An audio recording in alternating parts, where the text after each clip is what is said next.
Il faut signaler tôt pour protéger tôt.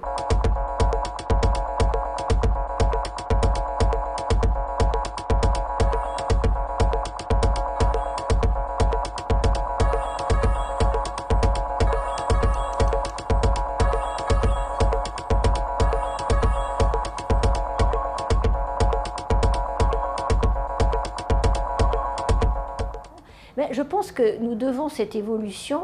aussi à l'apport des sciences humaines, parce que les sciences humaines ont permis de nous faire mieux comprendre ce qui se passe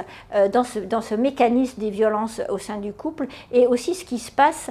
entre l'auteur et sa victime, avec ce fameux mécanisme de l'emprise qui est parfois décrit, et parfois plus ou moins bien décrit, mais qui est vraiment un processus dans lequel un agresseur va placer sa victime, donc sous sa domination, sous sa dépendance, en l'humiliant, en la menaçant, en commettant sur elle des violences psychologiques, et puis parfois des violences physiques qui peuvent même conduire à l'irréparable. Quand la victime se trouve sous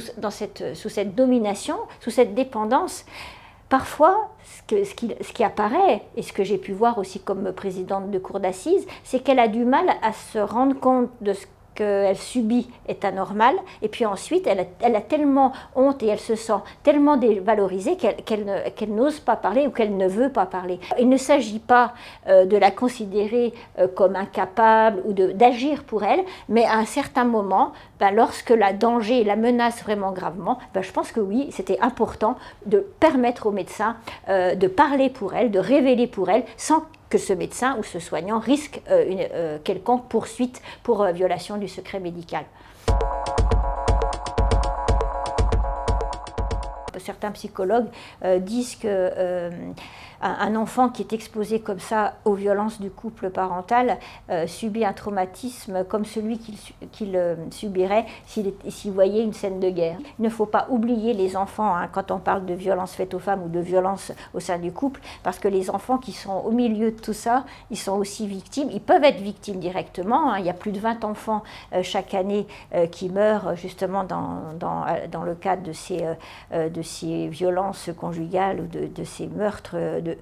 conjugaux, et même s'ils ne sont pas victimes directement physiquement, justement les sciences humaines et la psychologie nous permet aussi maintenant de mesurer finalement l'impact dévastateur des violences commises au sein du couple sur les enfants.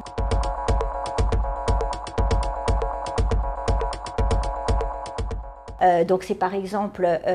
des dispositifs, j'allais dire, de protection, j'allais dire en termes d'outils, par exemple le téléphone grave danger, qui existe déjà depuis quelques années, mais qui s'est profondément développé, puisqu'aujourd'hui on a plus de 1200 téléphones attribués sur l'ensemble du territoire, et puis ce nouveau dispositif qui est le bracelet anti-rapprochement, qui est aussi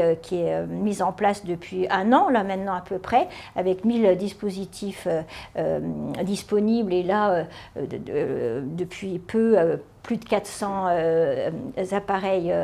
attribués. Le danger n'attend pas, et c'est ce que nous faisons notamment au ministère de la Justice en développant ce qu'on appelle les filières de l'urgence dans les tribunaux, afin qu'il y ait des circuits courts justement mis en place pour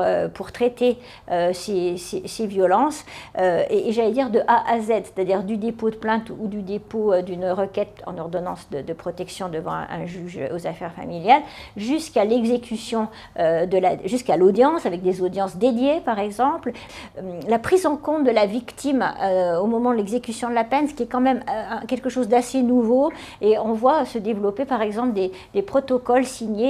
entre l'administration pénitentiaire, les parquets et des associations d'aide aux victimes, justement pour envisager la sortie, lorsque l'auteur doit sortir,